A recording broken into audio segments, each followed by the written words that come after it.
Good evening, televiewers. You're welcome to the first edition of Prime Hour for this week on My Media Prime TV. An edition that is going to be discussing with one of the best Cameroon can boast of as far as the lawyer's profession is concerned. We're going to be looking at the political climate in Cameroon. And also looking at what the civil society is supposed to be doing at this level, mobilizing Cameroonians towards the October 2025 presidential elections. We are guested this night by Barrister Nkongho Felix Agbor, who is the brain behind the Center for Human Rights and Democracy in Africa. He has been the president of the Faco Lawyers Association, and also holds several positions across the African bar. He has also done a lot as far as human rights, the fight for human rights is concerned. In Cameroon, in Africa, he has served the United Nations organization for above 15 years in many countries. He's worked in Afghanistan, in the Democratic Republic of Congo, amongst others. He is my guest tonight on Prime Hour. Good evening, Barrister. We're glad to have you on. Good evening, Mr. Leo. Thanks for having me on the platform. Good evening to all Cameroonians. It's always an opportunity for me to come to the studio to discuss issues that touch and concern us as a nation.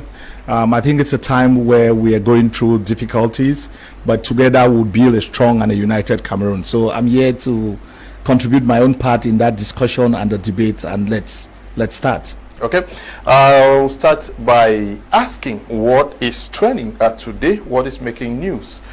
This year, Cameroon is going to be organizing a presidential election. It is not no news, and already we have seen so many political platforms agitating and mobilizing towards it, not also leaving out the ruling CPDM party. What is your reading of the political climate in Cameroon today?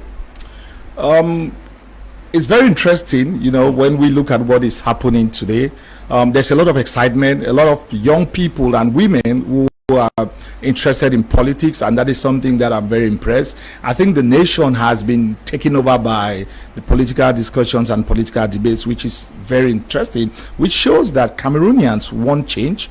Cameroonians want to participate in ensuring that they are part of the change. You know, they want a better Cameroon for each and everyone, and that is something that we have not seen for the last 10 years. So it is something that those who are advocates of change should be excited and happy that the country is receptive towards change, that people are excited that this debate is now not only in mainstream media and social media, but it's on the tables in each and every house. Each and every conversation is about the need for change, the need to build a better Cameroon for each and every one. There's the need for inclusivity. You know, that's what I pick with my ears on the ground. I mean, people are tired of the suffering, people are tired of the hunger, people are tired of the bad roads and the poor internet and the lack of jobs. People want change. They want a better Cameroon. They want more inclusivity, and I think that is the prayer for each and every Cameroonian. October is not far from now. How prepared is both the ruling party as well as the opposition by your reading? Well, you see, both camps, the opposition on the one hand and the government on the ruling party, they are working. We've seen how the ruling party has its surrogates on the ground working. We've seen how parties have invested candidates to run for the elections. We've watched on television. We've also seen how some of them are doing mobilization in spite of the difficulties, the roadblocks put in place by the state, you know. So for now, we've not really gotten to the stage where a lot is happening. I think they are just preparing the groundwork. You know, they're doing mobilization. When they would probably call the electoral college, and I think that's when we would see the next level of mobilization. You know, with regards to the elections.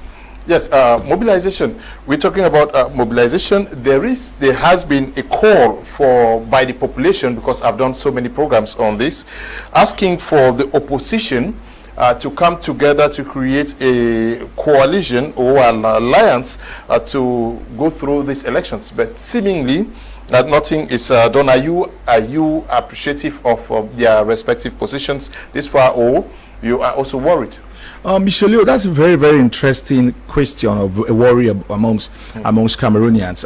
I think for the time being, some work is going behind the scene. I vividly remember what I did with some others in the civil society during the 2018 elections, where we met some of these major political leaders and also opinion leaders to see how we can have an alliance, build a coalition amongst the leaders who are running. I'm hoping that 2025 would be better, that these leaders have also learned their lessons from what happened in 2018, and they are willing to forge an alliance. And when we talk about forging an alliance, you know, the essence of having an alliance, and why I believe in the need of an alliance, is the fact that no single party or no single individual or candidate can win alone. It's highly impossible for one person to beat, and this, we are talking about an election where it's simple majority, not so. It's difficult to beat an incumbent that has been in power for 42 years, and by extension, you know, 22 also, Mr. Ijo and Bia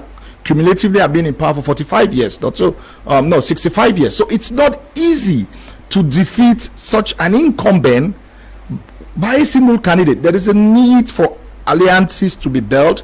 There is the need for a coalition. And you see, the problem about having a coalition is not just about, Cameroonians are not looking for a perfect candidate. Cameroonians are looking for unity.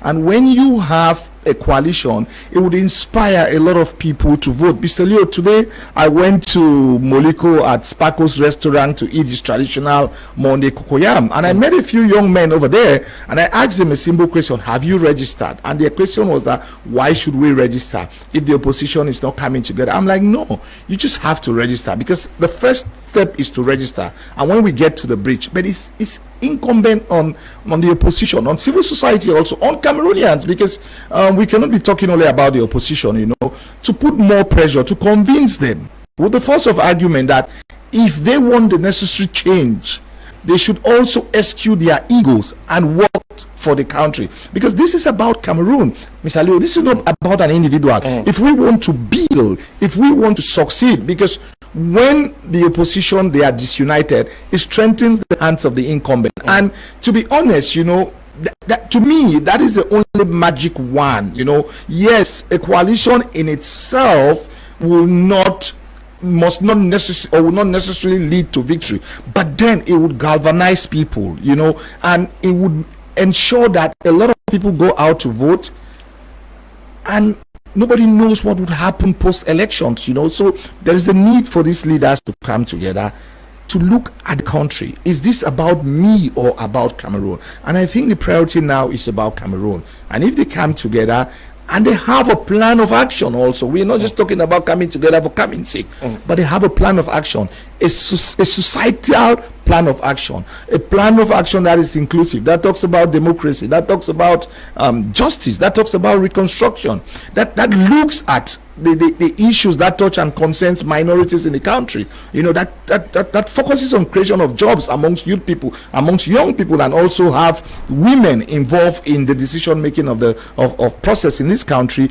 It will go a long way to win the minds and hearts of those who are not willing to register and who might not want to vote, to see that there's hope in the horizon and finally decide to register and vote. Okay, but we are in 2025. Elections are taking place this year, and as we speak, it is true there is a coalition around Barrister Nkongho. That big coalition that people are waiting for has still not yet happened. Is it not too late? Are we not behaving as if we did not know that elections were to take place this year? No, it's not very late, you know. Politics, things happen in an election year, you know. Yes, time is of essence. It's important that these leaders start coming together, start talking to each other, but it's not late, you know. I am an eternal optimist, you know. We need to have a message of hope and not being pessimistic. Yes, the time is now. It's important, you know. Some civil society organizations, opinion leaders, and political parties are supporting the former bar president, Barrister Nkongho Felix. I think some also trade unionists are supporting Mr. O.C. Joshua of the SDF and other coalitions that we see. But it is important that these major players come together. They have to come together. I mean, this it's not about their ego. It's not about the individual. It's about the nation. It's about 30 million Cameroonians yearning for change. And if they come together, if they start working now, you know, we might have a political tsunami in October, but this can only be done if these leaders decide to work for the interests of the state. If they decide to work for the interests of Cameroonians, to listen to the cries of the 30 million Cameroonians in the wilderness, pleading, begging them that you guys have to come together, build a strong and a veritable opposition that can give the ruling party a run for its money. Without that, it might, I'm not saying that it's not possible, but it might be very difficult. Yes, but what according to you, you are a core member of Cameroon civil society. You run one of the biggest civil society organizations that Cameroon can pride itself of, and you also are very, very close to most of these leaders. What could explain the fact that by now they are still thinking, they are still pondering on whether they should come together or not? Well, I think everyone understands the need. When you talk to them individually, all of them understand the need to come together. Probably the problem is that everybody wants the others to join them. So at least we have a starting point that they are willing to work together, and that's something. And it's not an individual job to do. I think it's collective also. Civil society, religious leaders, opinion leaders also. The media has a role to play. Our brothers and sisters in the diaspora have a role to play. The supporters of these parties have a role to play. No, let me give you a simple example. Okay.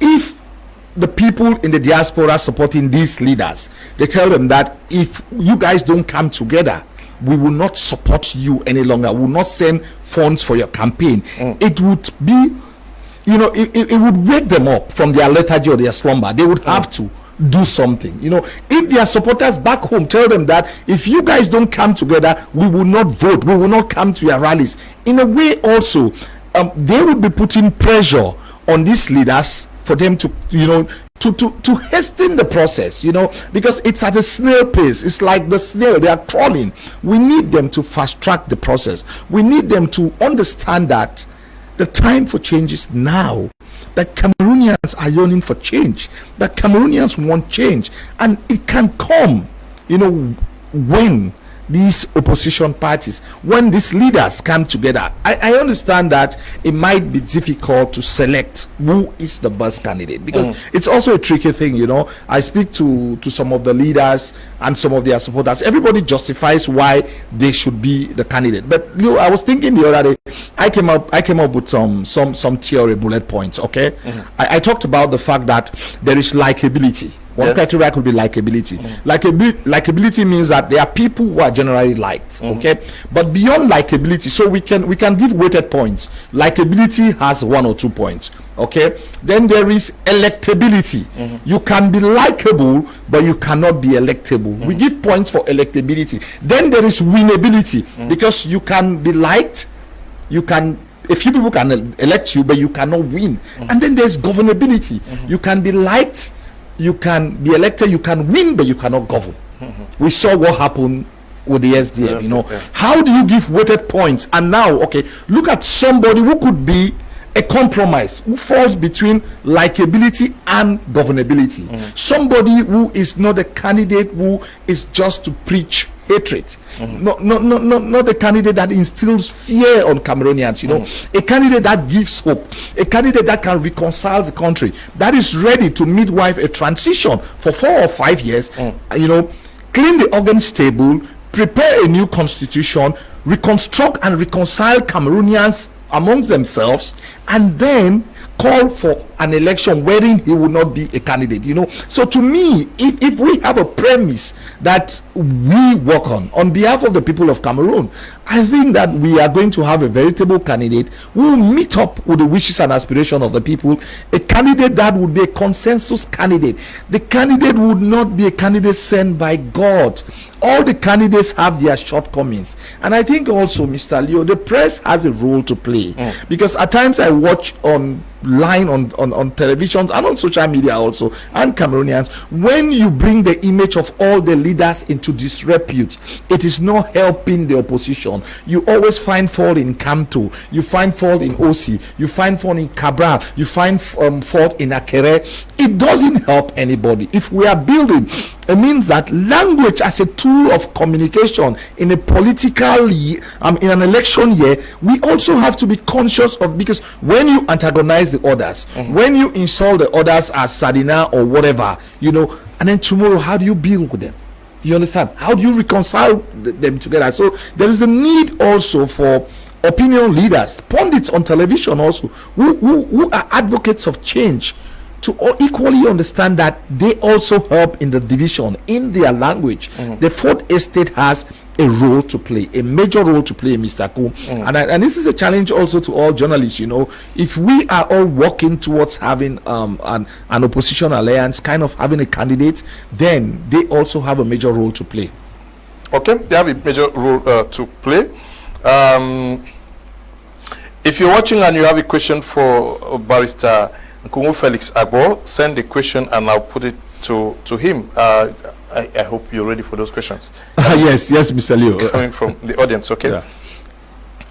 Duga Abba is watching us from Kumba. Samrich is watching us from Gaundere.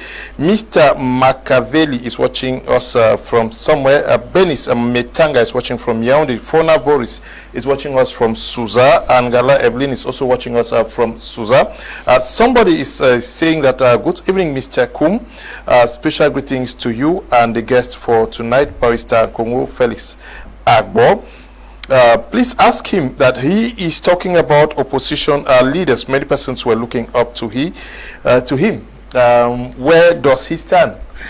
Who asked the question? It's I don't know. The person is watching from Limbe. Okay. Yes. Thank you. My brother or sister watching from Limbe.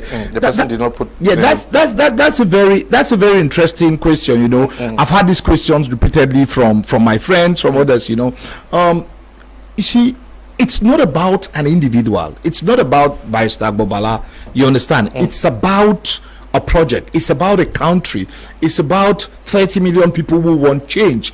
And for you to be a leader, you must not necessarily be the head of the team. You must not necessarily be a candidate. I am more focused on strategy. How do I work to ensure that opposition and civil society come together to have a veritable candidate that can be the flag bearer of the opposition, and to build long-term strategy that goes beyond the October election, to also work towards building a movement that would leave a legacy even after I would have left this world. It's not about me. You know, I am very interested in politics, but for the time being, I think that we should focus on those who have announced that they are running. We should look at the country from a very holistic aspect, that this is a country and not an individual. How do we work on a project for democracy, a project for justice, a project for reconstruction of this country? To me, that's the focus. I don't like when we personalize these arguments or personalize the debate, you know, and that is my challenge also to the other leaders. It's not about you. It is about the nation. It's about 30 million people begging, crying in the wilderness, urging you to come together to restore this country, to bring the country to its loss, to where it used to be, to make the country be the continent that everybody talks about, pregnant with a lot of opportunities, blessed with natural and human resources. But unfortunately, our leadership has been the bane of this country. Okay, someone watching the program, though he did not give his, let me see whether I can trace his name. Okay, Mr. Ekona Bajo. No, Mr. Ebune is writing from Ekona Bajo. He says that, good evening, Barrister. Please, can Elekan be trusted? The EC is already taking my question because I had prepared this. I have said, how confident are you in the independence and preparedness of the Electoral Commission? Talking about Elekam here? You see, I'm confident in Elekam. If I'm not confident in Elekam, then there's no need to sit here to talk about elections, you know.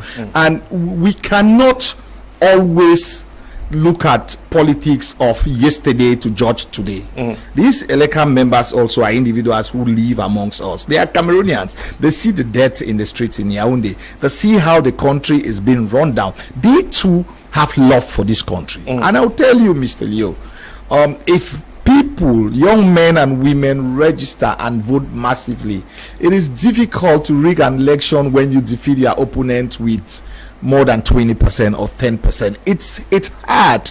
Let us believe in the process. Let us have faith in the process and massively register, because if we don't have faith in the process, then there is no need for people to register. And that is the problem I face every day. People are complaining. These elections are, you know, when we vote and we have our representatives at the polling station, it will not be possible to rig the elections. And that is why when people massively register, when the opposition come together, it gives young men and women the interest to ensure that they are part of the process, because it's like they are invested in the process. They appropriate the process, you understand? So it is theirs also, because now they look at it from a third party perspective, like it is for the leaders. No, it is for us. Because when we have good roads, it's everybody benefits. When the economy is good, when they create jobs for young men, everybody benefits. So let us remove the mindset that we are doing a favor to the leaders, and let us believe in Elekam. Let us be ready to vote, protect our vote, and to ensure that rigging doesn't take place. Okay, you are talking about the need for these guys to come together, and you are also very involved with them. You also run the Center for Human Rights and Democracy. You've had so many training on political education. Have you engaged them one-on-one on the need for this, for them to come together? Well, I've always engaged them. I mean, from 2018 till date, I've met some of the leaders of the political parties. I will meet some of them tomorrow again in Douala. I've met opinion leaders also, because to me, every vote matters. And I'm not one who believes that these are small parties, this person is not important, you know, because when you are building, you need votes from each and every one, you know, each and every shade of opinion matters. You might need some people who might not have the same weight as some of the other parties, but just the fact that you need people who can appear on television to defend your project, we need all the leaders to be on board. So it's a process, you know. It's not easy. It's a Herculean task, but it's not impossible, you know, because coalitions have been built by human beings, you know, alliances have been made by human beings, and there is nothing impossible to do when it concerns building.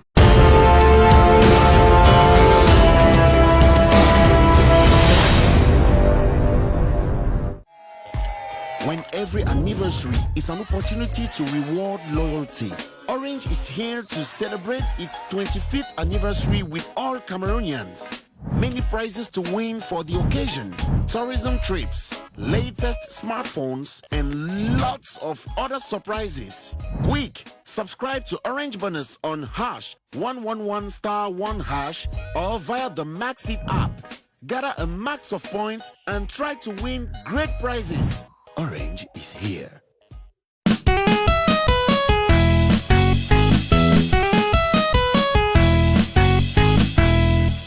This country great again. You can contribute in making this country very important by not necessarily being the leader.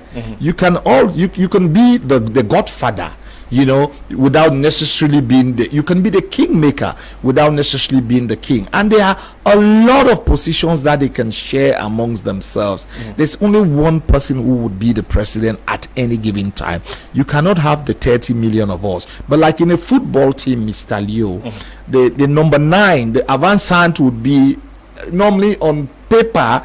Might be one of the most expensive player, but without the number 5, the libero, not so, without the goalkeeper, without the full-backs, without the midfielders, the water carriers, as Cantona would describe Deschamps, you know, the water carriers are equally very important. So look at this election as a football team of 11 players with supporters. So we are playing at home. We have a 30 million fans watching. They are cheering us. The team captain The lead has to play with others, and this is, to me, it's very important. It's a team game. We are not here in the 100 meters where it's an individual sport. Politics, football, it's a team game, and it's incumbent on our leaders to understand that it's a team game. When you speak to young leaders, Mr. Leo, of these parties, I happen to have trained a lot of them, over the years on all the 10 regions of this country. They don't see the division. They want to work together. You see how they work together. You see how they collaborate together. I don't understand what is happening. And Mr. Leo, for the opposition, this is a time for cooperation and not competition. It is a time for cooperation and not competition. They have to cooperate. They have to work together. They have to be united for them to succeed in October.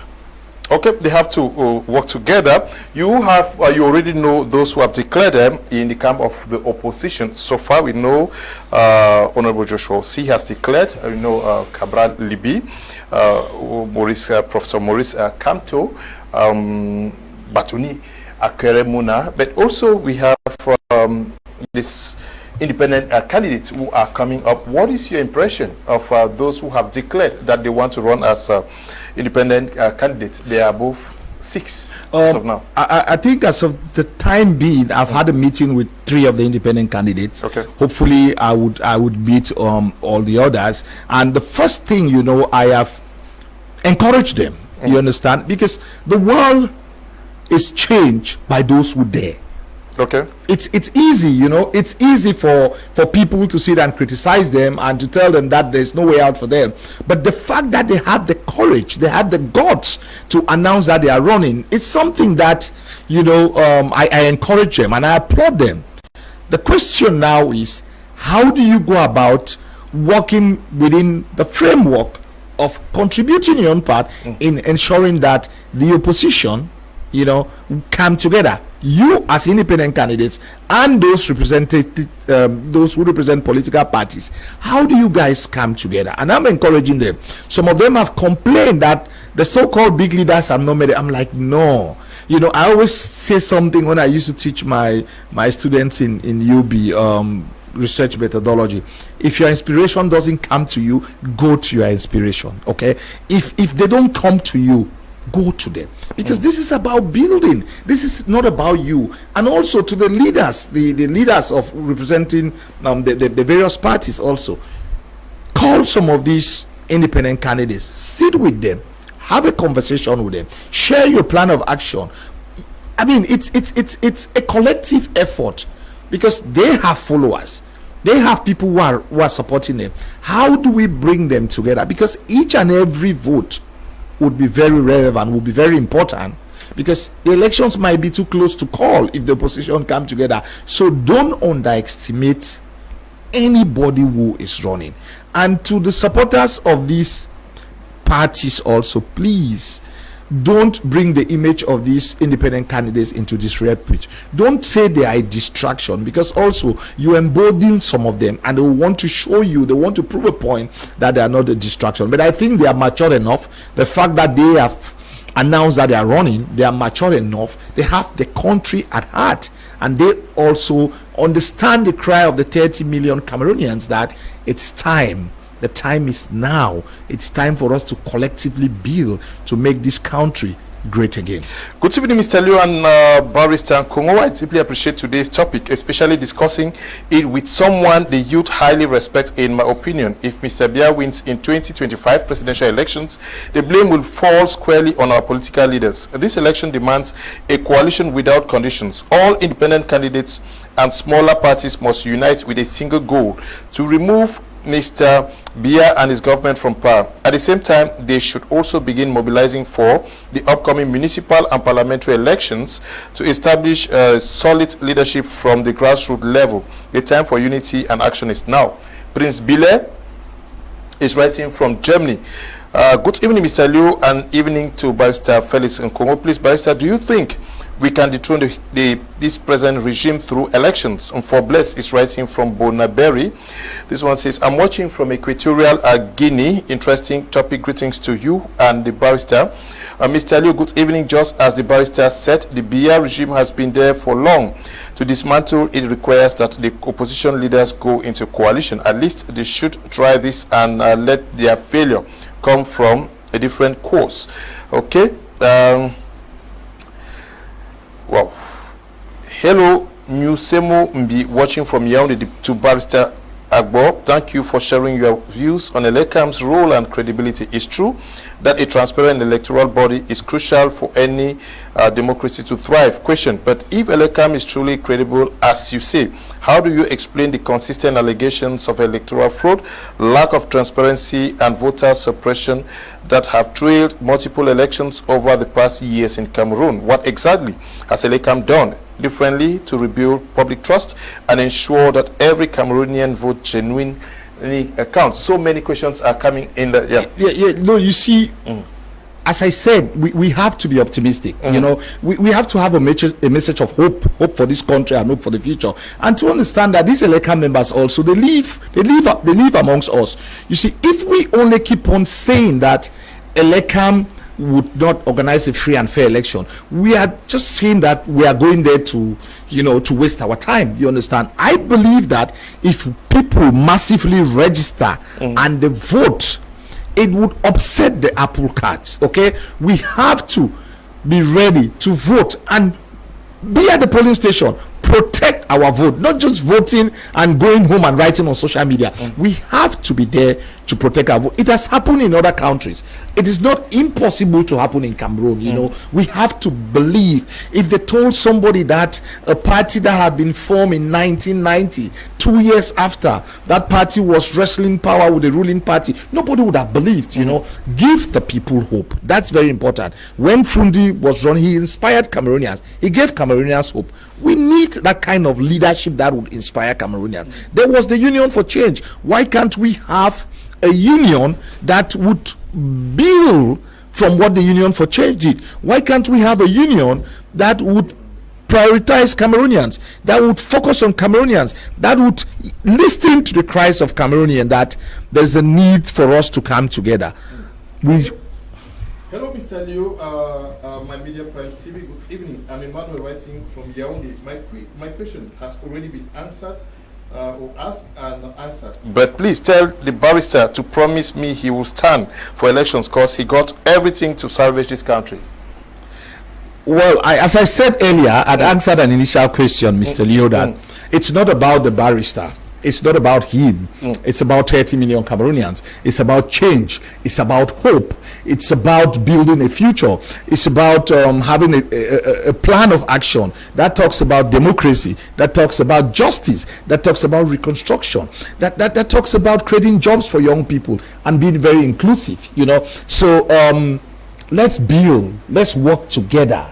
Whoever heads the coalition, it's not the priority. It's about us. The person will be there for us. The person will be working for us. Okay. The person will be the leader. Jacob writing from Bamenda, say, good evening, Barrister. I've been following you for quite some time now. Have you received any threat for the position you have taken recently? Will you accept if the coalition nominates you as a candidate? He keeps saying that.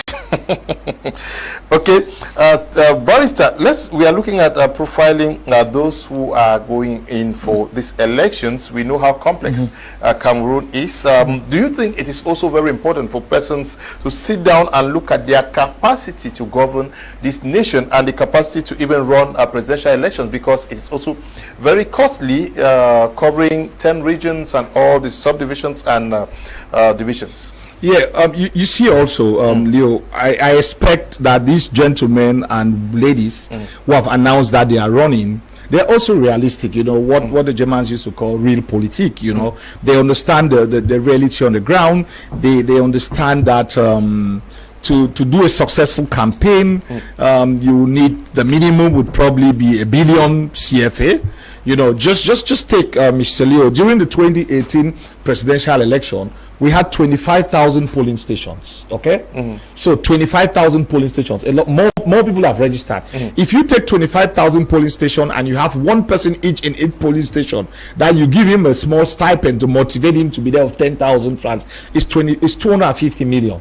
Okay, if you have two, we're talking about 500 million. So there's also the financial reality, but it's also the ability to go through the length and breadth of the entire country.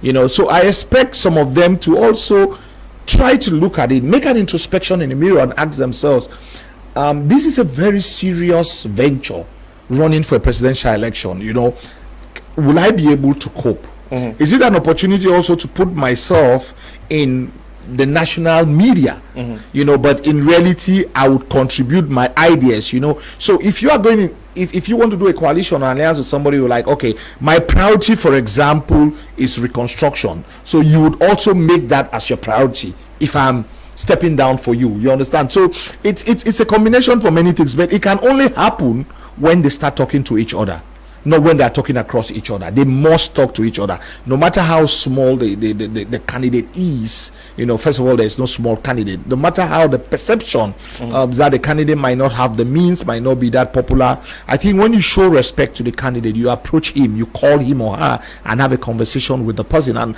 and show your vision for the country, and that realistically you think you can easily govern. You know, it might be helpful for the candidate to see reason, because these are also patriotic Cameroonians who want the betterment for this country. They would understand with you, and some of them, I know not everybody, but some of them might at least step down for you if you build your arguments well. Barrister, do you see age as a factor that could also play, or that plays in the minds of Cameroonians? Are they also tired, that is, of seeing the same faces for so long, and are looking forward to an offshoot of new political heads? Yeah, you that see, would inspire them to get the more engaged. You see, for an election, there are many things that one will take into consideration. Yes, age plays a role, but age is not a political agenda. Okay. You understand? Somebody cannot just focus on age, you know, as if that is the card for him to win an election. Okay, amongst other things. You know, what kind of agenda do you have? And that's why you see I talked about likability, electability, winnability, and governability. You understand? You put weighted points on each other. Age would also have a role to play.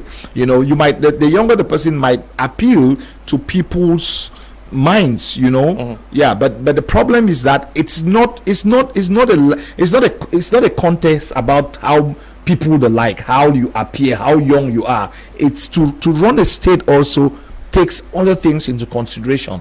That's why these leaders have to come together and look at who best fits the profile for the time being to midwife a transition. And I insist, it's to midwife a transition for this country. It's not a leader that would come and you know just stay in power and don't want to leave. It's a leader who would have to midwife a transition. So irrespective of the age, you know, there are other things that they would have to take into consideration, and this would include, what is your plan of action? How are you planning to take us out from this economic logjam? What are you planning to do in terms of job creation? What would you do with regards to the Anglophone crisis? You understand? So it's not just, I mean, you know, it's not one size that would fit all. It will be a combination of many characteristics that will be put in one box, you know, to get the candidate who will be the flag bearer, to get the candidate who would inspire hope and confidence to Cameroonians, the candidate who would make people, because, you know, a lot of people are interested in this change. You know, they need the candidate, and I think that we have reasonable candidates who can inspire people. It's just for them to sell their plan of action for Cameroonians to understand them, do more television interviews, do more radio interviews, go to the communities, commune with the people, meet the average man, the average Joe, and share your ideas with. I think with that, you know, things might change. Okay, good evening, Mr. Leo, and special regards to Barrister Nkongho. Please, these two questions for the barrister. How do you want Cameroonians to trust Elekam's credibility, given that all the members are former members of the CPDM appointed by Paul Biya? How can Cameroonians trust Elekam when Elekam is not fit to announce the results of elections it has organized? Elvis is writing from Bangam. Good evening, Mr. Leo, and good evening to Barrister Felix. What exactly, sir, do you have to say on the belief that most Cameroonians practice voter apathy based on the fact that elections management body Elekam has an invisible hand that manipulates electoral outcomes in favor of the incumbent CPDM? Do you really stand for the fact that Elekam is free, fair, transparent, and credible? Mustafa Muhammadu is writing from Tico. Good evening, Parakum, and my brother Barrister Nkongho. We are glued to Prime TV and Prime more especially. Okay, good evening, venerated Barrister Agbor Bala. Since 2016, when you led the consortium, I developed interest in you. You just talked about interested in putting in place a strategy. Can this strategy resemble having a young people to take power like Diomaye and Sonko in Senegal? Will your strategy fulfill at least 9 criteria recently put forth by the bishops? Tell you, why don't you like to be a candidate, and what happens if you are given the baton to lead the transition evoked earlier? Amate Ngide is writing from Yaoundé. Okay, this one says, greetings, Mr. Leo. I'm enjoying the program and would like to express my appreciation for the work the barrister has been doing. However, I believe that the impact of civil society in Cameroon is still not widely felt. I think more efforts need to be made in raising awareness to change the mindset of many Cameroonians about the culture, the actual changes. We need a significant number of people are unaware that civil society organizations can influence decision making in the country. Best regards, Cyprian is writing from Yaoundé. Good evening, Barrister. Please, is it possible for an independent candidate to win elections without a coalition? Okay, Vitalis is watching from Yaoundé. Good evening, Mr. Leo, and to you, Barrister Bala. A very important, topic. Watching from the United Kingdom, Bruno von Boye is writing there. Thank you, Mr. Leo, for such a wonderful and sensitive program. Leonard Senior Barrister Nkongho Felix is a great and exceptional political analyst. I love him. My question: we know the most sensitive moment of part of an electoral process lies in the counting process. What does Barrister Nkongho think should be done in order to protect and guarantee the sensitive counting process? Barrister Bezanken Walters, writing from Boya. Good evening, Barrister Bezanken. Barrister Bezanken is the Secretary General of the Faco Lawyers Association, a very dynamic lawyer, and my regards to all the members of the Faco Lawyers Association. That is the association that took me to a different level, and also all the members of the Cameroon Bar Association. At least we created a record, those of us in the Faco Lawyers Association, to have the first female president, of the Faco Lawyers Association, Barrister Noveliza. You see, I will just try to run through. A lot of persons have talked, have spoken about Elekam. You understand, but I still believe that if you want to defeat the incumbent, you have to make sure that, as we used to say in primary school, give the incumbent a snake beating. Okay, it is difficult to rig elections when you defeat the incumbent with 10 and above percentage. Okay, but we should have hope. We shouldn't give up hope. The Elekam is run by Cameroonians who understand the reality and the frustration. We have seen also people who have been in government, people who have been in the ruling party, who have criticized the system. The president himself has spoken about inertia, not so. The prime minister held a meeting about debt in the country. So they understand the reality. So Elekam also understands the reality, and the tension is high. Nobody wants to plunge this country into a conflict because he or she rigged an election. Mr. Bezanke, what we have to do, when I say opposition and civil society, is that they have to ensure that they train those who are going to represent them at the polling station. You don't just pick people and send them, meaning that you have to build. And that is why, Mr. Leo, is important. When the opposition come together with the independent candidates, they already have their representatives in other places. But an individual would not be able to have representatives in 25,000 polling stations. So, but when you come together, it's easy, you know, to say, for example, you have control, you have a lot of you are implanted in Boya, for example. Your party should ensure that their members that they trust represent us in the polling station. But without that, you will end up picking random people who, when they give them a 5 or a 2,000, they will abandon it. So we stay there. This is citizen. They used to talk about citizen journalism, for you guys, not so. This is citizens politicking. This is citizens politics. You guys stay there, because all of us have a vested interest. You are not doing it for leader X. You're doing it for yourself. You are doing it for Cameroon, because you want this country to change. You vote and you stay there. You make sure that it's counted, it's recorded before you go home. The people who are signing the process verbal have to also be people of integrity. And to my brother who says he's been following me, I want to thank him. You know, I like power like any other person, but it's bigger than me. It's not an individual thing. You know, let us focus on those who have announced that they are running. Let us harness our energy, canalize it to support those who have announced that they are running. What is our role in contributing? In our commission or in our omission, we could give reasons for people to support the ruling party. But if we work together, if we talk to the leaders, if we encourage them, if we plead with them for them to understand the urgency and the importance these elections is it for Cameroonians, I think they will see reason to come together, and by so doing we would have a strong election in October 2025. Okay, there's so many questions for you, and messages are coming in. I'll read some of them so that you answer what you can. Hello, Mr. Leo. I'm Fonju Thomas, watching from the United States of America. Barrister, good evening. We have been following you for more than 10 years. Who did you think we can support his candidacy? Can you lead us for a change? Okay. Good evening, Mr. Leo and the senior barrister. I wish all opposition party leaders see things the way Barrister is saying, because without them coming together, nothing will change. Reverend Doe, Cameroon Derrick, writing from Limbe, Cameroonians should be ready for a second option. The opposition leaders of this country don't have this country at heart. They are a group of self-centered and greedy fellows. Cameroonians should rally behind an independent candidate with a good political program and vote for him and protect the vote. The spirit of the 90s when late Frundi had the command. Okay. Good evening, Mr. Leo. Dange Rebecca, connecting from Douala. Can we also advocate for a single ballot paper from Elekam than different papers for different candidates?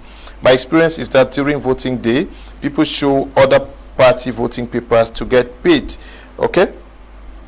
Good evening, Mr. Leo. I'm Tamgwa Godwin from Bamenda. I wish you to ask the barrister if he is not noticing that the government is seriously suppressing the opposition from banning of rallies. Even launching of a book by a political leader is declared as a source of public violence by SDOs. Okay. Fombi Michael from Bamenda, my wish is for Cameroonians to listen very keenly to Barrister Nkongho Felix Agbor. He has much in stock for us. Greetings from Boya Sekum, and my regards to Barrister Agbor Bala. There is only one solution to get rid of the quagmire we today find ourselves in: a genuine coalition for all opposition parties. Without that, the CPDM will always have its way. Good evening, Mr. Leo and the barrister, Mr. Joe Stanley from Yaoundé. If the opposition are coming together, and now that registration are still going on, that's going to encourage voters to go and register.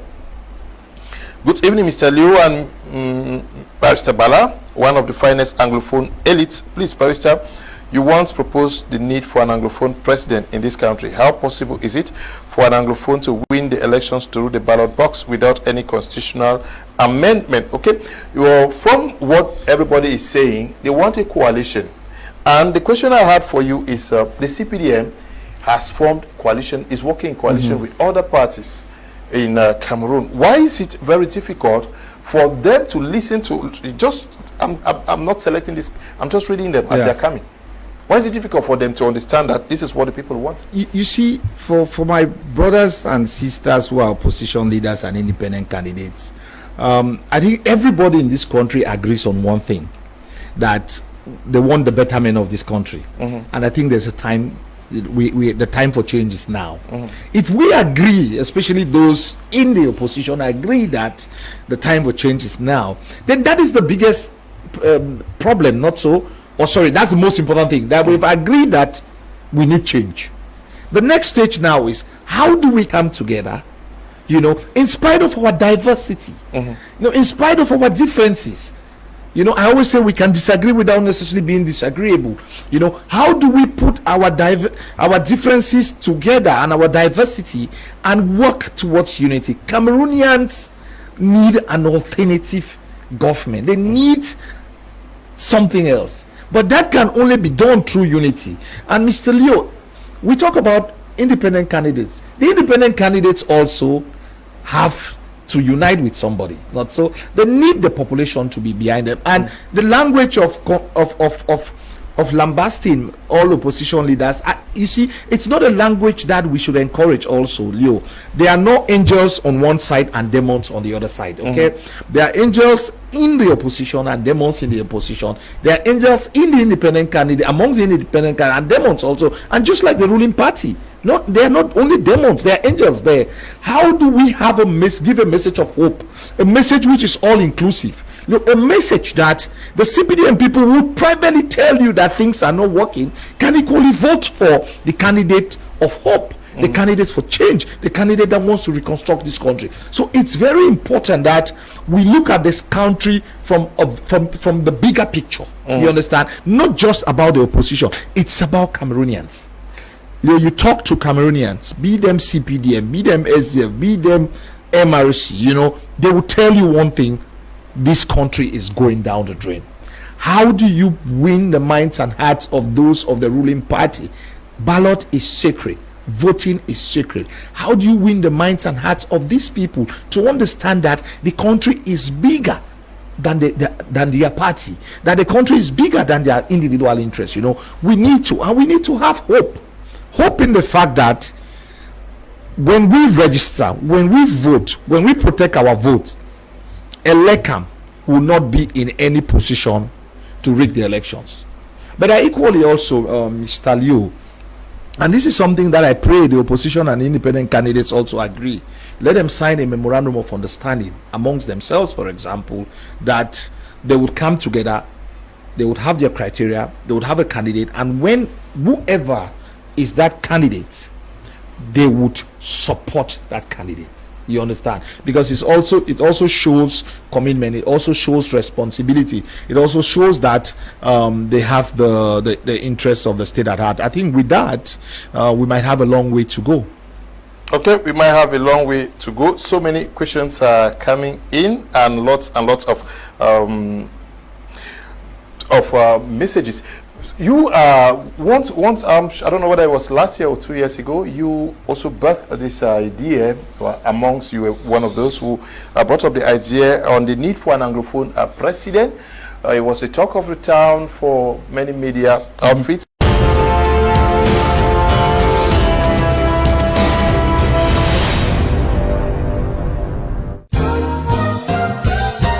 Pay your taxes and custom fees at Express Exchange. The solution is close to you. Enter an Express Exchange agency, head to the cash register with your tax notice, and make your payment of tax and custom fees with ease. Receive a confirmation receipt. So cool, Mula. Yes, Mula. From now on, I pay my taxes and custom fees at Express Exchange. It's simple. Express Exchange, partner of the Guild and the Directorate General of Taxation. Express Exchange, #1 in quality service in Cameroon.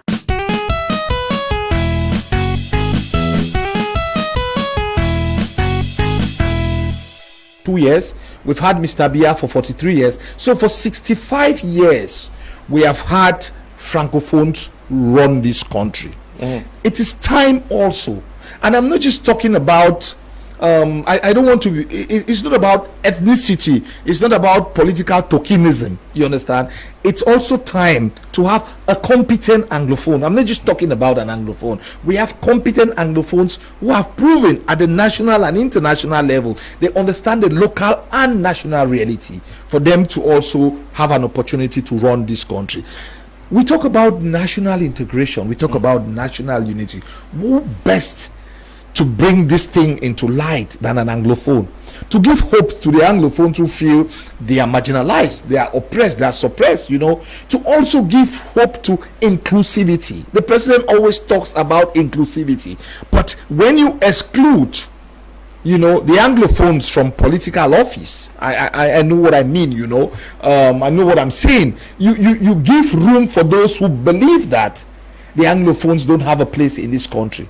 So there is a lot that could be done to win the minds and hearts of the people of the Southwest and Northwest region, to also feel connected and reconnected to motherland, because this is motherland to everyone, you know. How do we feel? How can we be reconnected to motherland? But for that to happen, Mr. Leo, also, I think there's a need for Anglophones to come together, first of all. I think there's a need for Anglophones to put their house in order, for us to be able to have a candidate that we would showcase, that we will market to our brothers and sisters, Francophones, that this is the candidate we think that can bring the change that we need in this country. The Anglophones leadership have to come together. I just read the call by the northern leaders of them coming together, and this is not on partisan basis, this is bipartisan basis, meaning that Anglophones of the ruling party, we need also, we cannot be talking of inclusivity and we are practicing exclusivity, okay? We need to encourage those also of the ruling party for them to understand that this is the time. This is the time. Let their party also have an Anglophone as candidate. You know, this is the time for the Anglophones to run this country. When we have the competent Anglophone from, let's say, from the opposition, we can now have a discussion with our Francophone counterpart to explain to them that an Anglophone can easily midwife a transition, you know, for 4 or 5 years, and call for a general election, you know, build strong institutions, because we have a culture of building strong institutions, you know, try to make sure that the Constitutional Council, ELECAM, you know, the Supreme Court, there's independence, separation of powers, you know, and after that, you know, call for truth and reconciliation, amend the constitution, and after that organize a free and fair elections. It is important also for our Francophone brothers to understand that after 65 years, you know, to have an Anglophone as president is not division, it's inclusive, it's more of inclusivity, you know, and it gives hope to each and everyone to understand, to know that this country is truly a country that is bicultural, that is bijural, that is bilingual, that you have equal opportunities from those from the Anglophone and the Francophone regions to govern this country someday. Okay. Yes, but that project, I don't know where it is. Today you say you were mostly fought by Anglophones. Are you still engaging them, or you plan to reignite that discussion? No, I'm engaging them. I've been talking to I think almost all the Anglophone leaders who are running. I've been having individual discussions with them, but also talking to others Anglophone leaders who are not running, you know, other opinion leaders. I would have to also talk to, you know, to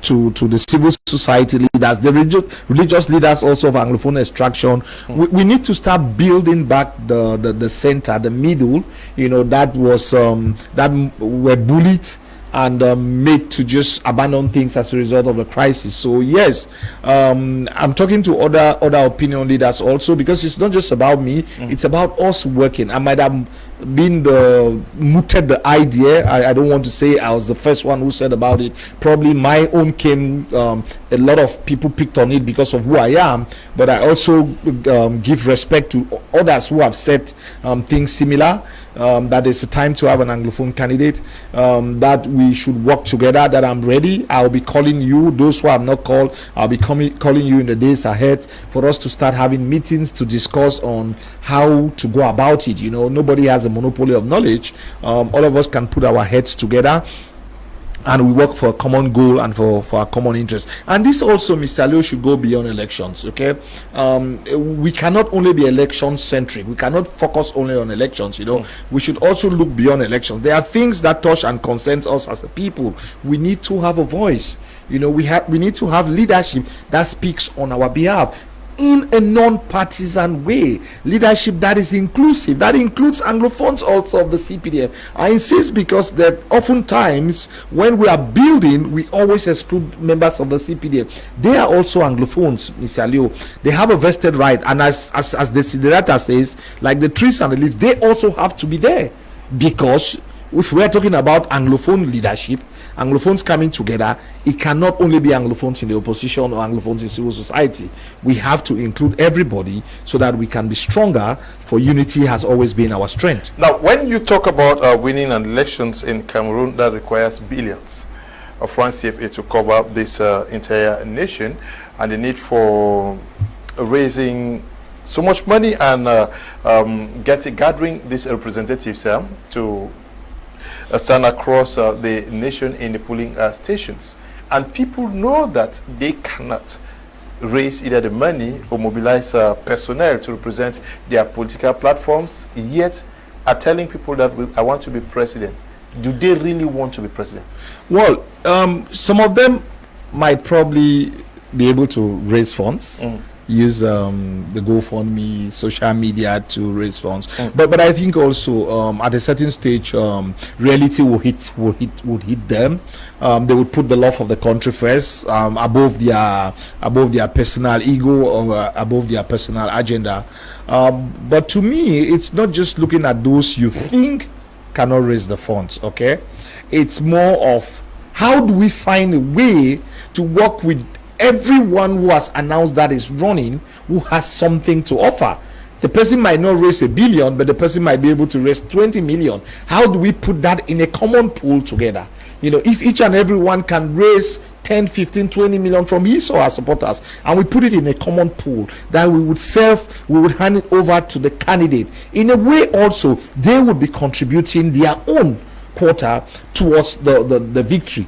And when they do that, they would go out there and campaign as if they are the ones running. So you see, we look at coalition building just for only a few people coming together. It's a lot of work. I mean, a genuine coalition building also. It's a lot of work, and we have time.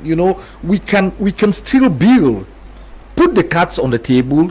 Let each and every one know how important they are. Let them know the role that they can play. Somebody might appeal to demographics, to the youth. Somebody might appeal to women. Somebody might appeal to the older generation. Somebody might appeal to those in the north.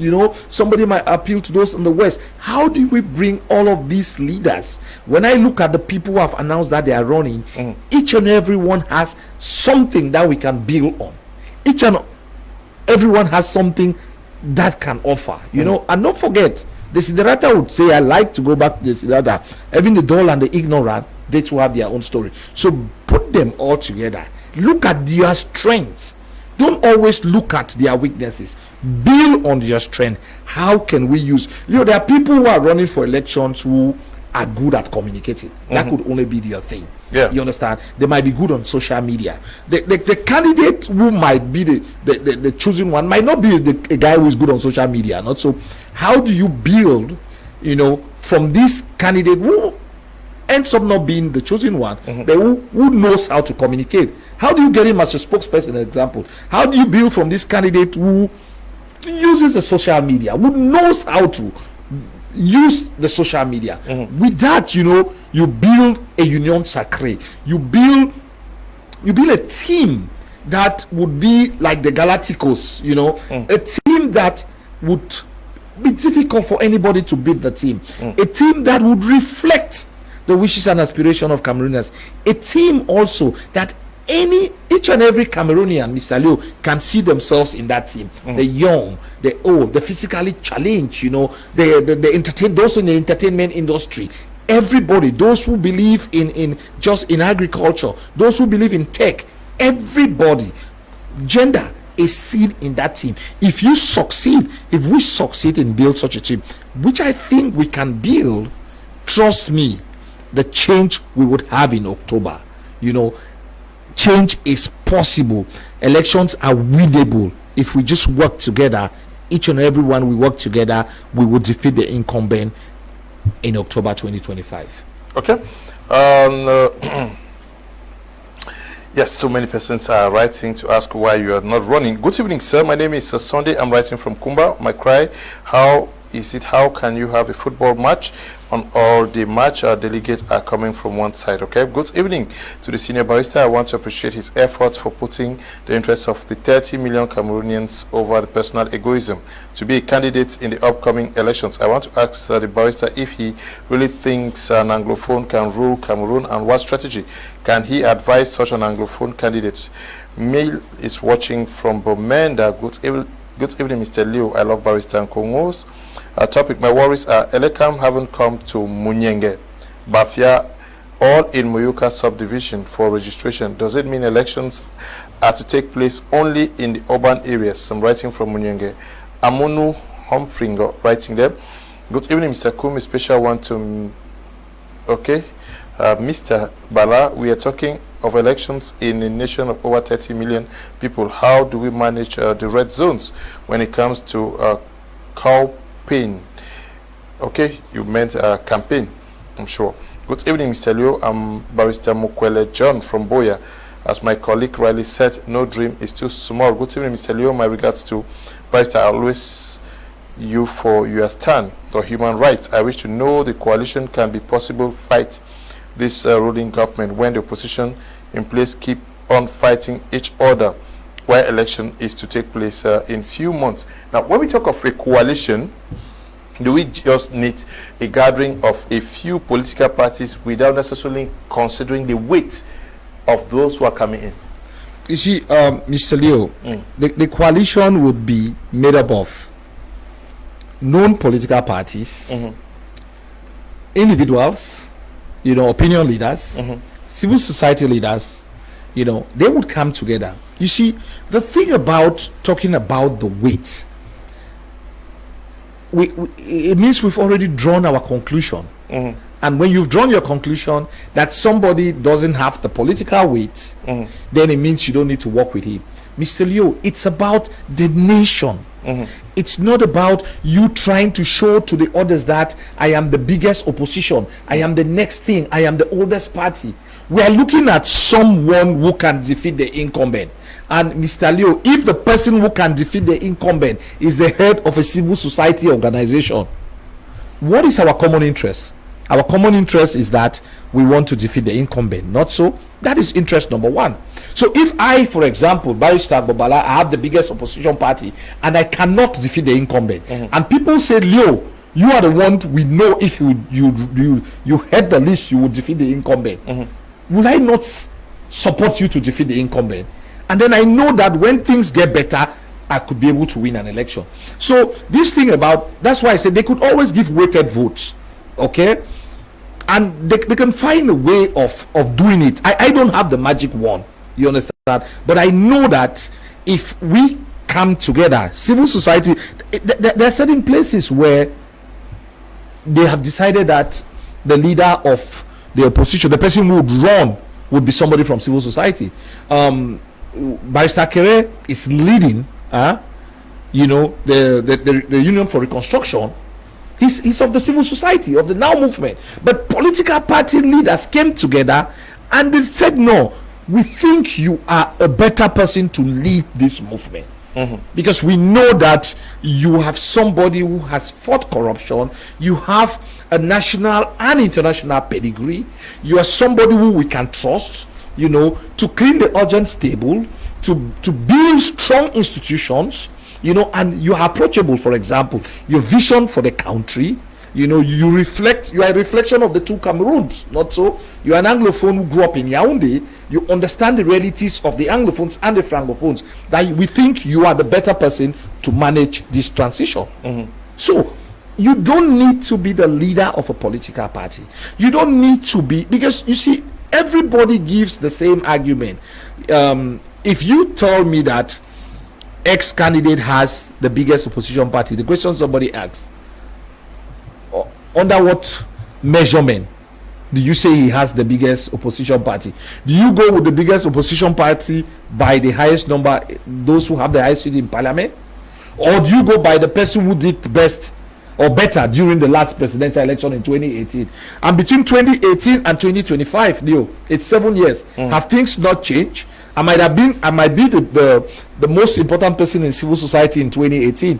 Am I the same? Am I the same one in 2025? I might be the strongest opposition party in 2018. Are you sure if we do an election today, I would still be the strongest? So these are things that they have to take into consideration. And for me, and I think for 30 million Cameroonians, it's about the country. Let us put the country first. Let us rise above our partisan, our ego, our tribal, our petty sentiments, and work for the betterment of the nation. We identify the candidate or candidates who will think that they can make the short list and have a discussion with them. You understand? Can you just get someone? Because don't forget, they might be strong today, but there's no guarantee that if they miss this opportunity, in the next 5 or 7 years, they will be the poster boys of the opposition. They will not be the Ronaldo or the Messi of the Cameroon opposition, because there are new kids who are coming up on the block. There are new political figures coming up on the block. From next year, a lot of other people will get into the ring, and this they would always use the fact that they failed, to ensure that there could be opposition unity. They could come together and have a single candidate. So this might be the last opportunity for some of these leaders to bury their hatchets and work for the betterment of the country. Don't know whether you went through the letter or the communique from the bishops. Oh yes, outlining what they think the qualities for the president of the republic, and many persons are asking how timely and their place to do that. That was a very interesting letter. I hear some people who criticize them. I'm like, you know what? These are they reflect the views of the people. Every day, parishioners come to churches. Parishioners come to them to talk to them. Religious leaders are very important in a society. And what I liked is that they did not exclude expressly any candidate. They did not say you should not vote for candidate X. They said these are the criteria for somebody to be the next president. So if, as John Cochrane would say in the case of this American baseballer, O.J. Simpson, if it doesn't fit, you must acquit. If the criteria doesn't fit you, you have to don't run. You understand? But it's very reasonable. It's a reflection of what is happening. You need a president, Mr. Leo, who can tour the 10 regions. Let's be honest. How do you have a president that tours 2 regions and wins an election? How do you have a president who has not visited a region for 14 years? How do you have a president cumulatively who for 43 years has not visited the regions all combined 30 times? I mean, how is it possible? You understand? It's just not possible to have a president who would connect with the reality of the country. You might be good, and I'm not saying that those who have not gone there, they might be good, but also, how do you feel the pulse of the person living in Mora, the person living in the hinterlands of Eshobi, the person living in Furawa, or the person living in Molundo? How do you feel their pulse if you cannot relate with the reality? How do you feel their pulse if you don't understand that in places in this country there are no roads? Why are they very particular about these elections, especially the clergy from the Catholic Church? Mr. Leo, do they have a clear interest? Mr. Leo, yes. The Bible says there's a time for everything. There's a time to sow, there's a time to plant, and there's a time to harvest, to cultivate, not so. It's always better late than never. I'm somebody who believes that whatever happens at the right time. Okay? And we should look at the positive in what they have said. We often criticize them that they don't do a lot. Now they do a lot, and they say timing, yes, also. timing also could be something. The country is in one of its worst stages that has been in the life of the, unemployment is running riot, moral decadence. We don't have water. There is no light, basic infrastructure. The roads are an eyesore. Garbage is, our cities are littered with garbage, Mr. Leo. So yes, and just like everybody, these prelates also, these priests, they live amongst people. They have families, not so. They have brothers and sisters. They see children who go to school. Their parishioners come every day and complain about what is happening in the country. They watch television. They watch My Media Prime. They watch our discussions. They understand also the reality of the country. So to them, there is a need for change. Okay, I want us to look at our civic engagement. What's your take on voter education and turnout? Do you think citizens are sufficiently informed and motivated to participate?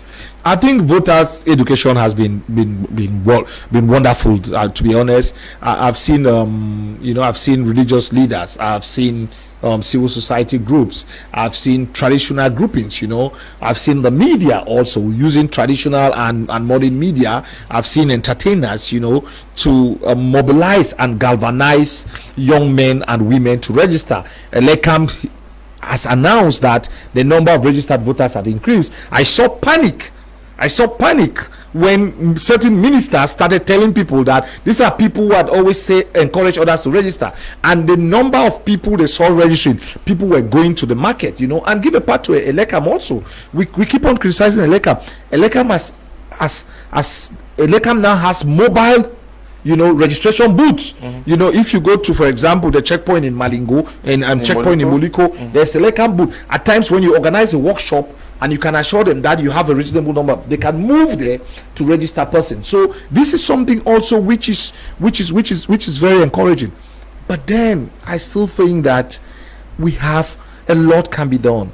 And our influencers are those in the entertainment industry. They have a role to play. Our artists, I know they don't want to dabble in politics. Man is a political animal. If you don't do politics, politics will do you. I am not expecting them to call young people or women to vote for a particular candidate, but I expect them, for example, to encourage people to register. Mr. Liu, I give you a small example. If a concert was organized today in Yaoundé, Douala, in the principal towns, and the only criteria to come into that concert would be a voter's card, the number of young men who would register.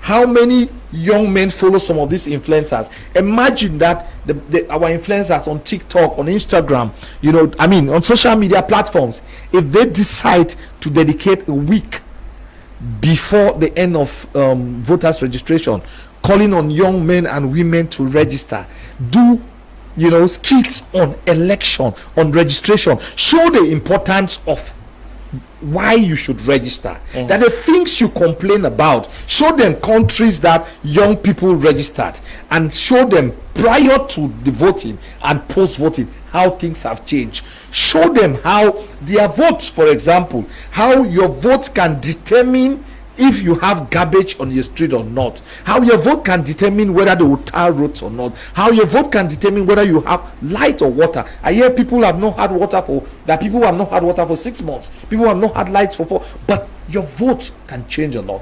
So these are the kind of things that these influencers, that a lot of people look upon them, the artists, the entertainment industry. I think that, Mr. Leo, you need to do something. The role of our entertainment industry in encouraging young people, in being part of the democratic process, in being part of the process of change. We need to feel them. These are influencers. These are people who have huge following. Okay, how can that benefit the average Cameroonian? I would like Desmond to take particularly note of this call on influencers. We will need it after the show to get many more young people engaged in this whole process. Hello, Mr. Liu. Your program is excellent. My regards to Barrister Agbor. I wish to know if I can have the barrister's personal contact. Name Tetu.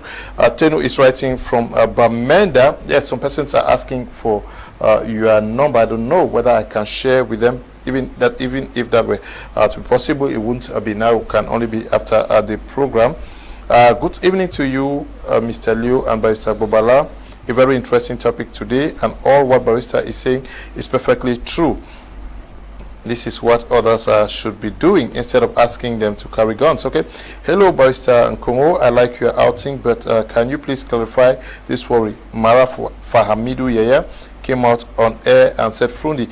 Yes, but so many persons are talking about Frundi's victory in 1992, justifying why they cannot trust the electoral process. This happened in 1992. That was not, the ELECAM was not existing. We have had different structures put in place, and we also have the social media. We have ICT now also existing. Why are people so camped on what happened in 1992? Look, we cannot be fixated in the past. This is 23 years, if I'm not mistaken. We're talking about 23 years ago. The world has changed 23 years ago. Okay, I mean, we have social media, we have more awareness, we have more young people who have registered, so it is different, and we cannot always live in the past. Okay, we should move forward, we should be forward thinking, and to be honest, we understand the games that the ruling party or the state would play to support their candidate, but if we cannot find a way to beat them in their game, then we have a problem. Okay, we need to think out of the box. You know, we cannot, I mean, because it's also part of being political leader, being somebody who wants to rule the country, to be innovative. You understand? To be a pace setter, to be one who look at things, you know, in an iconoclastic way, if I may use the words of Bate Bishop. You know, it's very important, and the citizens can help also, or the citizens must help. And you know, the way we are talking, it seems as if it's for a particular group of persons. You understand? If all of us, because we talk as if it's meant for the political leaders and the civil society, I'm like, no, it's each and every one that would bring change in this country. If you think that you have outsourced your own responsibility to some other people, it's not going to work. So if all of us register, we vote, we are there to count and protect the vote. Nobody, there is no ELECAM officer, there is no DO, there is no MINAT, there is no constitutional council that will be able to rig the elections. I can assure you that, because they know, they understand the consequences, they understand the impact of what they are doing. But if we just sit in our houses and we draw conclusions, you know, that because Frundi won, you know, and he did not get into power, you understand, nobody can also win. I said no. Times have changed, and let us learn, let the opposition learn also from the errors that Frundi might have made in commission or in omission. You know, what could have been done better? With hindsight today, 23 years after, what can be done better? And I think that if everything is taken into consideration, put it in a bigger picture, things will change. Okay, things are going to change. We have just 30 more minutes to go. So many questions to ask. But you are a member of Cameroon Bar. Yes, sir. I want us to talk a little bit about it. How is it faring? Elections are elections now. Elections not. What's not happening right with it? Well, the bar is faring well. You know, it's I think one of the most democratic institutions in this country, and we have to give it to the bar also, where there's always been rotation of power between the francophones and anglophones, you know, and which has gone very well in the bar, you understand. So you know, now, I mean, having lawyers put together, lawyers will always be very critical, not so, they would always disagree, they always want things to be better for the betterment of the bar. Elections, everything being equal, will be held in June this year. The elections to elect a General Assembly president and the bar council members, and subsequently the new bar president. I think that the current president, Mr. Bar Eric, has done a wonderful job in terms of bringing lawyers together, and he has started the project of the bar office, you know, and he's also fought a lot, you know, against attempts to bring the image of the profession into disrepute. You know, elections are coming, they are campaigning. I know lawyers who have what it takes, you know, to go to who are running for elections. I mean, especially the people that I know from FACO in particular, you know, Barrister Nkongho, Barrister IP, Barrister Buya Gladys, Barrister Eno Benjamin, you know, who are running to be elected in the Bar Council. And what I can do as a former FACLA president is to support, you know, our candidates, you know, and also the current Bar president has done a wonderful job. I mean, it's not everything that you do that people must agree with you. He's done a wonderful job, and I think that it's important that we give him a second mandate, you know, to finish some of the work that he has been doing. You know, he's really also put the bar in the map. You know, for example, like the recent strike action that he called to bring to the attention of national and international community also on the violations of the rights of the lawyers. So it's important that we support the bar, because when the bar loses its credibility and its legitimacy in the eyes of the people, then you don't have any strong bar. You know, I want to also take this opportunity to congratulate the Secretary General of the bar, who is a lady, Madame Yolan. She's been doing a wonderful job. I think she's been very supportive of the president of the bar, and in tandem, they are making the bar great again. Okay, but are there some candidates from the Southwest region? Yes. For the bâtonnier? Yes. No. For the bâtonnier, as of now, I don't know any candidate. I know two candidates, the incumbent and the Madame Gulafotso in Douala, who for now have announced that they will run to be Barrister the bar president. Barrister Kamani is running for the president of the General Assembly, which is also the other institution of the bar, and his motto is make the General Assembly great again. I think also he's been doing a lot to galvanize support, also to give the bar its grandeur, you know, and he's also somebody who can do a lot to help the bar, and I just hope that we would vote. We will not be sentimental in voting. We would vote our leaders who have a vision for the bar, who are ready to take the bar to the next level, you know. And I think I've seen what the current bâtonnier Eric is proposing. I've spoken to Kamani. I'm very close to Kamani. He has a vision to make the bar great again. So we'll just see, you know, we look at their campaigns, how they mobilize people, and let the better candidate wins. Whoever the lawyers would vote as the president of the General Assembly and as the bâtonnier would be our leaders, and would give them all our support. I, for one, I can assure you that whoever becomes the president of the General Assembly and the bâtonnier, I would give them all my respect, because they are the leaders of the bar. Do you have candidates already? I have a few candidates that I'm supporting, you know, but I have a few candidates that I'm supporting to get into the council. You know, first of all, my colleagues in FACO division, because the other day we had a General Assembly of FACLA. I was out of the country, but our president clearly said that we should support our candidates. So that is the first thing. Charity begins at home. But the Bar Council has 15 candidates.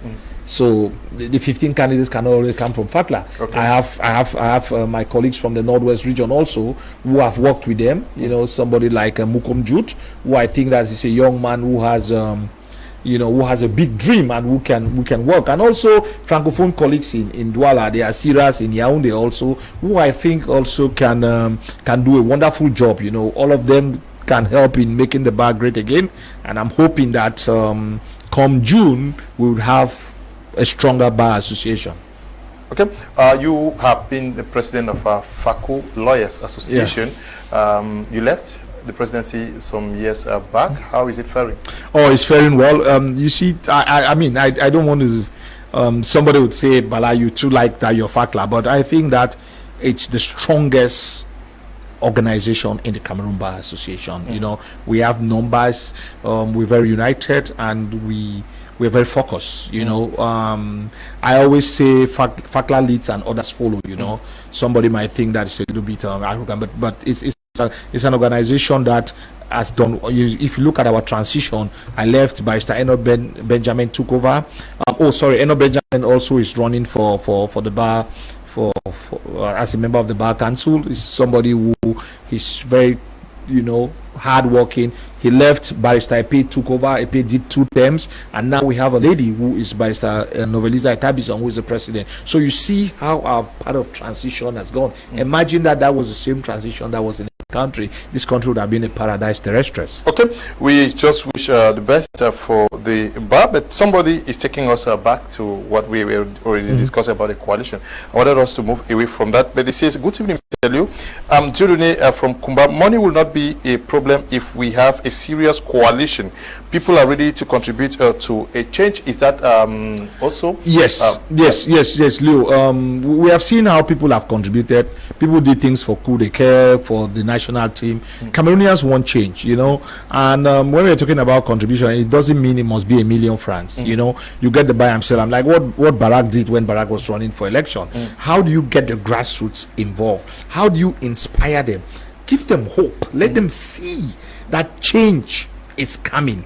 Let them see that their lives will be better. Let these mothers who see that they will be farm to market roads, that they will not be taxing them a lot, you know, that they will provide them clean and safe environment where they can sell their things, you understand, where there will be water. When they go back home, there will be electricity, you understand. A country where, you know, you would get to the top because of competence, not on grounds of tribalism, not on because you know somebody.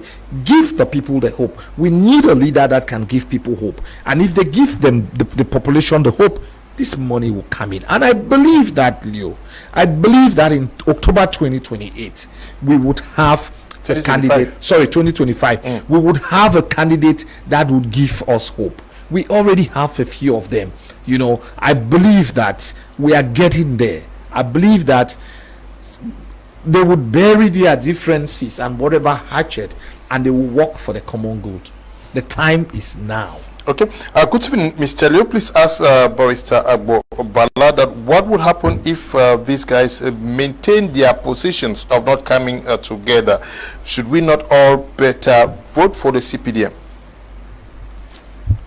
All of us have agreed that we have a common problem, which is the ruling party. Not so. So why do we want to vote for the person that we have acknowledged the fact that has brought us to where we are? You know, these leaders would come together when my friend who has just sent this message reminds his leader, his party member, his candidate, that all of you must come together. When the person in the diaspora tells his political leader or his independent candidate is supporting that, I will not send you any money until you guys come together. When all of us collectively, Mr. Leo, keep reminding them on a daily basis, we look for their addresses, Mr. Leo, their telephone numbers, we inundate them with messages on the need to come together, because we need to change tactics. Your times we have pampered them a lot. This is not a time to work on their ego any longer, to pamper them. This is a time for Cameroonians to imagine that you get up in the morning and you have 500,000 messages on WhatsApp from citizens telling you that, Mr. X, you need to work towards a coalition. Every day you have such messages. The print media, the social media, the audiovisual media, the radio, everybody picks it up and reminds them, Mr. Leo, there is no peace for the wicked. Not so. They will not sleep until they come together and give us the hope that we need as Cameroonians. We can do it. We just need to strategize. We need to think out of the box. There's a need for us to have leaders also, leadership among civil society, who can engineer such actions to bring these leaders together. Okay. We need leaders. You are wanting influencers and other stakeholders to start talking about educating Cameroonians. Are you also very satisfied with what the civil society done? NGOs who are more concerned with environmental issues, more concerned with issues on hygiene and sanitation, health issues, but very quiet on political issues. Well, you see, a lot can be done. A lot has been done. A lot is being done. But I still think more can be done. You know, the proverbial Oliver Twist that will always ask for more. So yes, civil society organizations, NGOs, they've done some meaningful work. You know, we are where we are in terms of registration because of what civil society has done. We are where we are in terms of fighting environmental pollution. I saw some organizations the other day on social media cleaning the streets. It's not, you don't expect everybody to have the same political engagement. Okay, because people have their backgrounds, people have their realities, which I understand, you know, and I tell people, I mean, civil society organizations that might be on the environment and other things, everything still revolves around politics, you know. I mean, and Nkrumah would say it, seek it first the political kingdom, you understand. If you are focused on environment and the politics decides that there will be environmental pollution, there's nothing much that you can do. So you cannot just shy away and say, Barrister, you know, politics is for you people. No, it's not for lawyers, it's not for journalists, it's nobody who went to a school and was taught to be a politician. It's not for those who study political science. It is, we have to have a citizen project, and I think civil society also has to educate people among civil society that this is a collective project. It's for us and for our future, our voice, our power, and our future.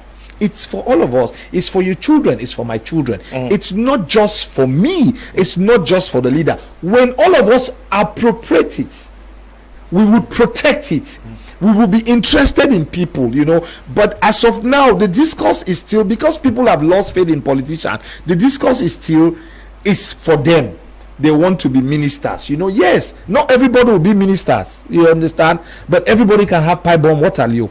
Everybody can have electricity. Not so roads can be tarred everywhere. We have seen in other countries, we have lived in other countries where the citizens, not everyone ends up being the president of a country, but at least you're sure that there will be a job.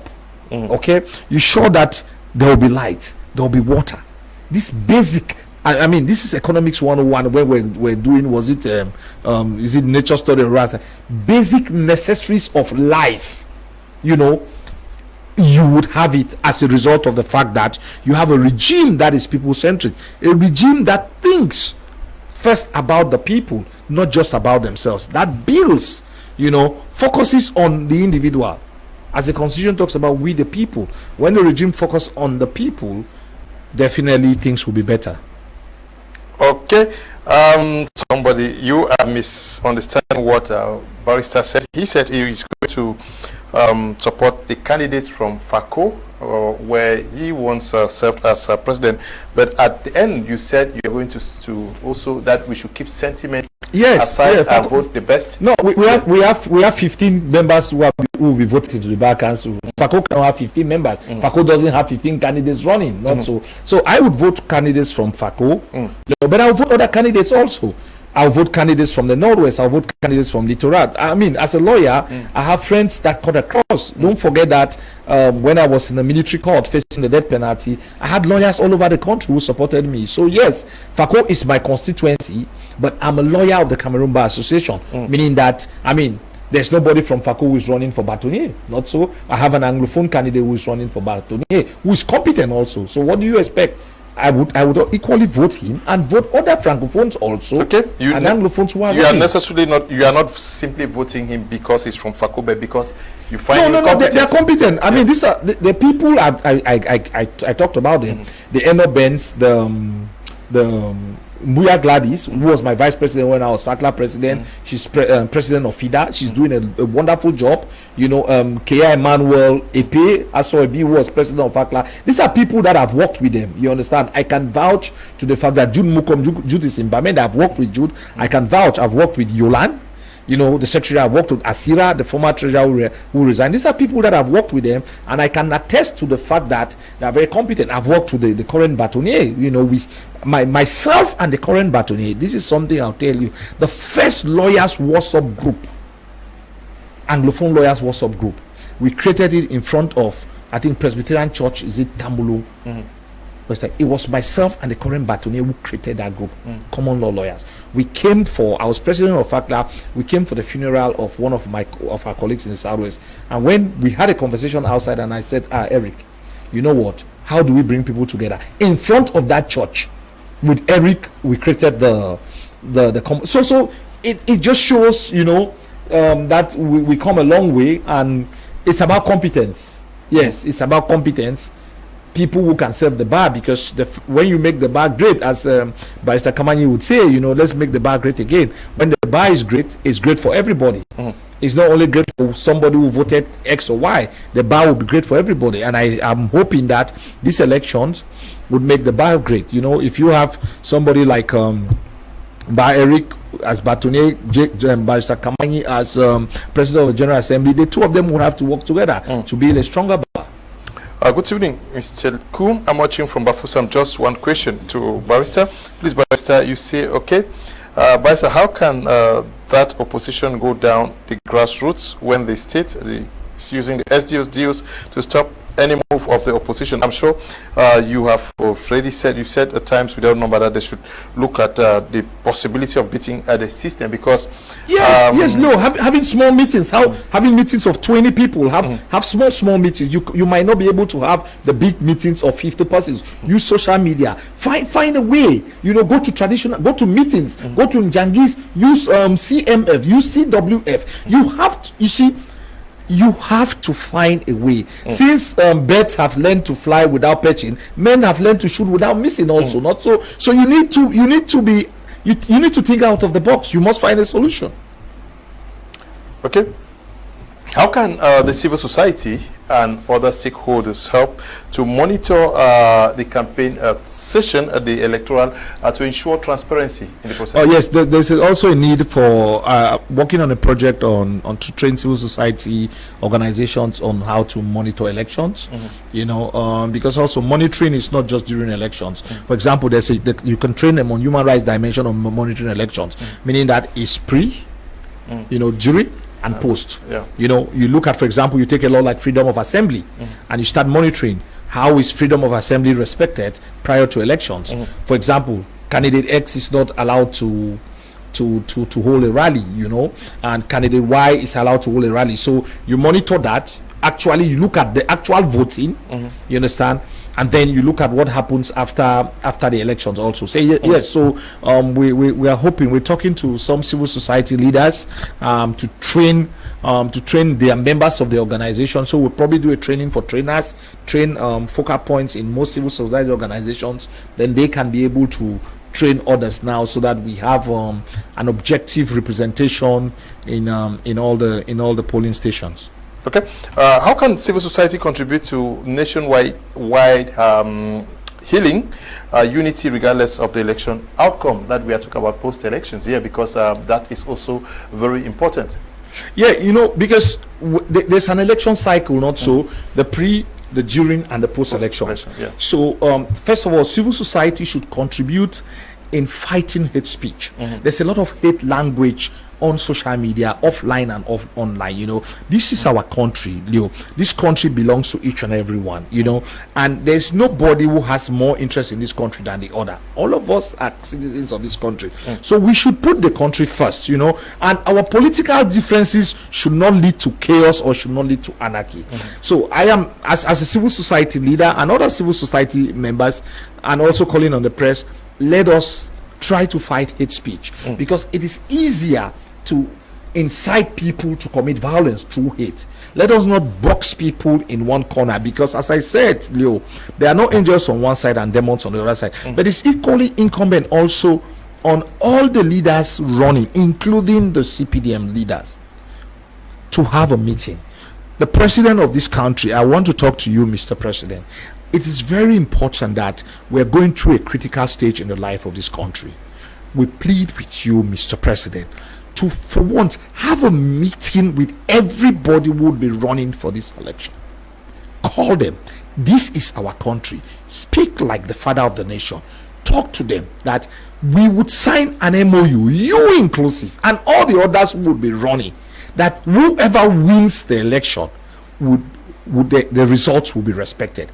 Let them know that Elecam would have on free hands. The Constitutional Council will have free hands. I think with that, it would build trust and confidence.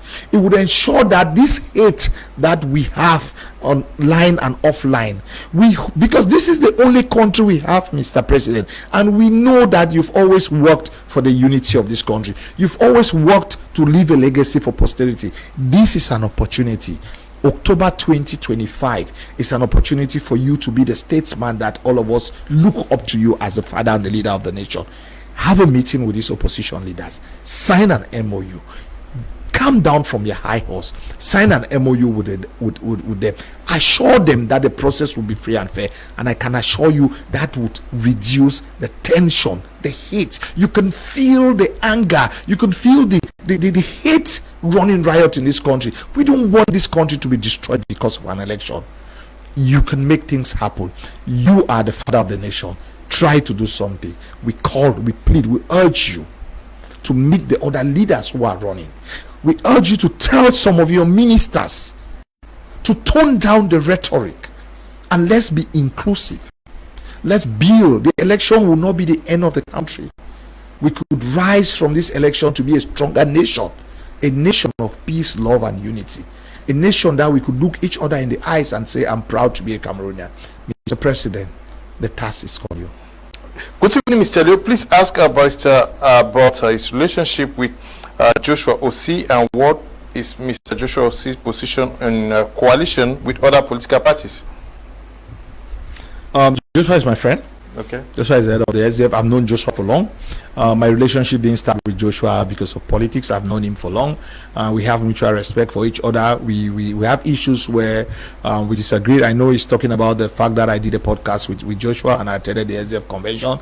And Joshua also knows that I'm working with Barrister Nkongho, that I'm very involved in the union for reconstruction headed by Barrister Nkongho, and that I'm trying to midwife something where Joshua, Akere, Cabral, and Kamto and the others could sit also and talk together, you know, because you also have to be able to build relationship with others to bring them on the table. You know, this is just about politics. No matter who you are supporting, it doesn't mean you cannot be friends to others. Okay, as I said, we can disagree without necessarily being disagreeable. It's politics, it's not enmity. We talk to each other, we build friendship across the board, and hopefully that can inspire the leaders to come together. Just the fact that they have somebody who talks to all of them, somebody who is friends to all of them, can bring them on the table for them to have a common candidate and a common agenda and a project that they can sell to Cameroonians. But the person is asking whether you've talked with him and what is his position with respect to a coalition. Well, these conversations also are conversations which are going behind the scene. Yeah. You cannot divulge private kind of conversation. Yeah. That will not be respectful, and nobody will believe you. You know, there are things that are happening behind the scene. When the time comes, you know, an announcement would be made. You know, either way we would know. It's like pregnancy, not so. We would know whether they succeeded in all of them working together, or if you decided to work together and others decided to do their things individually.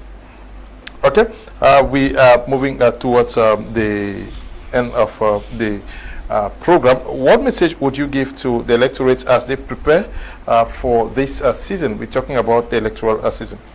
Well, my message to each and everyone is, first of all, to register. Go and register, and when the time comes, you know, go and cast your vote and make sure that you protect your vote. You also have to try not just to vote blindly, not just to wait and they give you rice, they give you sardine, or whatever promises. Try to look at the political agenda of each and every one who is coming for your votes, and if possible, try to reach out, ask them questions, but equally also know that you have a vested interest in the welfare of this country. Know that also this is your country, you know, that we can build. Everybody would be involved in the process of building. Don't think that it's only a particular person or a particular group of persons who build this country for us. If all of us are patriotic, if all of us have the love for the country, if all of us respect the flag, if all of us know that this is the only country we have called Cameroon, this is our mother and our fatherland, we would exercise our civic engagement and our civic responsibility. We would put love for country first. We will not put love for tribe. We will not put love for religion. We will not put love for personal aggrandizement. We would work together for the betterment of this country. If this country becomes a paradise, or when this country becomes a paradise terrestre, it would be beneficial to all of us. It will be beneficial for your children. It will be beneficial for my children, for our grandchildren. And we would have made our great-grandparents, those, the founding fathers of this nation, would have made them very proud of what we did, the kind of legacy that we left for posterity. I want to talk to the youths of this country, youths from all the four corners of the country, from the 10 regions. The time is now. You seize this opportunity.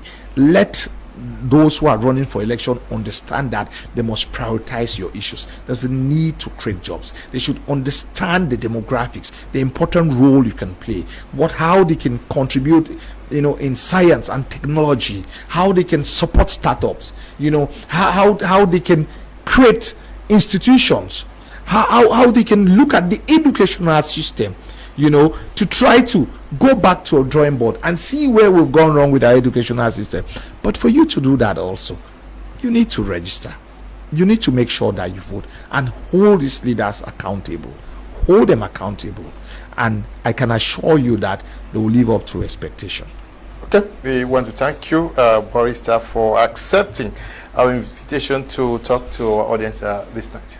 Well, Mr. Leo, it's always an opportunity to be here. I want to personally thank you for giving me this platform, to thank the owner of My Media Prime.